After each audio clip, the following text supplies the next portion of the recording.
Today I'm working on a 2009 Palomino, and it's not a vintage camper, but and in fact it's really well built in a lot of ways. Has a lot of nice features. Our family's enjoying it, but I just found something that I had to share. So let's take a look at the floor. I didn't plan on making a video about the work I'm doing on this one since it's not a vintage camper, but what I want to show you here, I just feel like I need to share this. So the floor is soft, and you can see now that I've got the lower bunks and the back end taken up, and the furnace, I've got that taken out. That there's soft spots back here. There's also some soft spots up through the middle as well. And the construction of this floor is kind of surprising to me, but I think it's kind of the common practice now in some of the newer campers. It's a 1/4 inch plywood and styrofoam and another piece of 1/4 inch plywood. So when it's new, it's obviously very sturdy. But you put a little water in here, a little bit of a leak, and it really does a number on the floor. Not only is it styrofoam sandwiched between two pieces of 1/4 inch plywood, they put a nice thick moisture barrier underneath that to protect it from moisture underneath. So what happens is you get some type of a leak, and we don't have a roof leak. The roof and the ceiling is perfectly fine. So what I'm thinking is it must be something that is around the, on the walls, probably where the electrical comes in, or on the other side of that wall there is a ladder, and then the tail lights are obviously on the back here. These openings for these doors could be a source of some water, and it's very subtle, so you don't really know that it's coming in. You don't see anything. I think the walls are constructed pretty well so that you don't really see anything coming, anything appearing on the walls. But what happens is if it comes in from the outside and it goes down, it just wicks into this nice soft plywood, and just completely, this whole back end was wet when I pulled up the vinyl that was back here. I think it's worse on this side, but so I'm just kind of frustrated with the construction, how this was put together. But I'm gonna fix it, and I'm gonna fix it back better than it was before. So stay tuned and we'll see how that goes. Now, one of the good things that I've noticed is that of course there's a steel frame underneath, and then around the perimeter is an aluminum frame. And I think that aluminum frame, it's around the perimeter, and it goes throughout the floor system. So that's good that is in place, and I think it goes up the walls. So at least the frame is going to be solid, I believe. So I think I just need to pull out all of this old flooring and then figure out how to put a new floor system in. I'll probably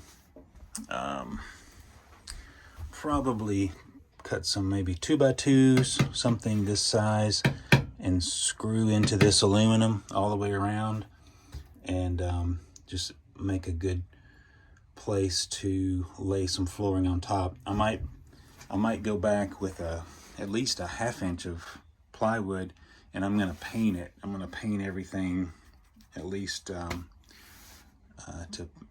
hopefully prevent moisture just soaking into it. And of course I'll go around on the outside and locate any place that might be the source of a leak, and caulk that. I use some exterior caulk that is made for RVs. So that's what I'll do. But I'm going to pull all of this out here first and see what I've got and get some new flooring in here. All right, I've got a section of this floor out now, and I want to just kind of show you how this thing's put together, and I'm going to now figure out how I'm going to build it back. So these pieces came out. I took one big piece out there and one here. I had to cut along the edges of these aluminum pieces. When they built this floor system, it had plywood top and bottom and styrofoam in the middle, all glued together, and it also had these aluminum 1.5 inch box sections, tubing built into that too, I guess just to give it more strength, and then all of that set on top of the steel frame.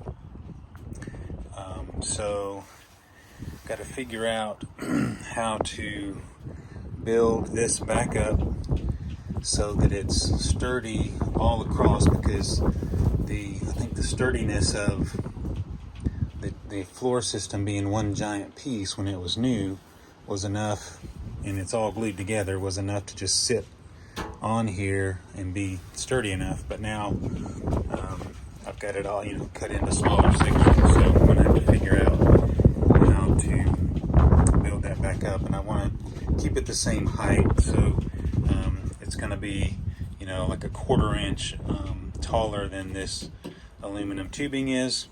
So I'm going to try to figure out that. All right, I've got one section of the flooring in here. I went ahead and painted all of the framing that I put underneath this piece of plywood, and put a coat of paint on the front and back of this plywood and on the edges. So in case it gets wet, it's going to be a little bit resistant to rotting. So got one in, and I will come back later, put the 1/4 inch piece along on top of this aluminum rail, and then so I'm ready to start this section over here, so I'll get busy. All right, so I've got these two sections in, and I've taken out this other section here, which was pretty bad, but it's really just limited to this room, at least right here. It does, I'm not going to have to go through that doorway. I think there's some other bad spots on back in the camper, but one of the issues is this part here doesn't have anything under it. There's no support that goes all the way under it, so kind of really needed to stop there anyway. But I needed some way to put some kind of support there, just to help support that wall, since I've no longer have the complete floor system running from front to back. So I made this that's going to go over the steel frame, and then it's got a piece of steel angle iron underneath that's going to go underneath this flooring part and just give it some support.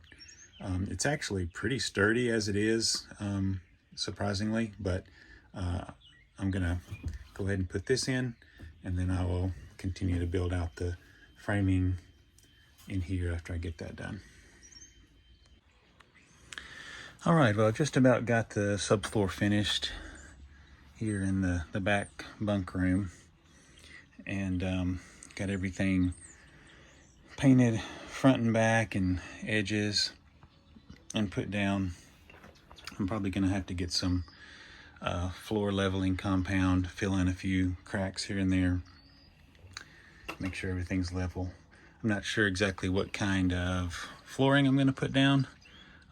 My experience with the planks, like the vinyl planks, if they're glue down, can't remember if I've done any of the snap-in kind, but they usually separate at some point, so I'm not sure. I'm thinking about maybe just getting vinyl, sheet and putting it down. I've never done that before, so I might have to have that done. But that way there wouldn't be any separating on seams or anything. But I know you can get that looks like just like that wood flooring. So I've got this pretty good shape and solid, but I've been tearing up some of the other floor, so we'll look at that next.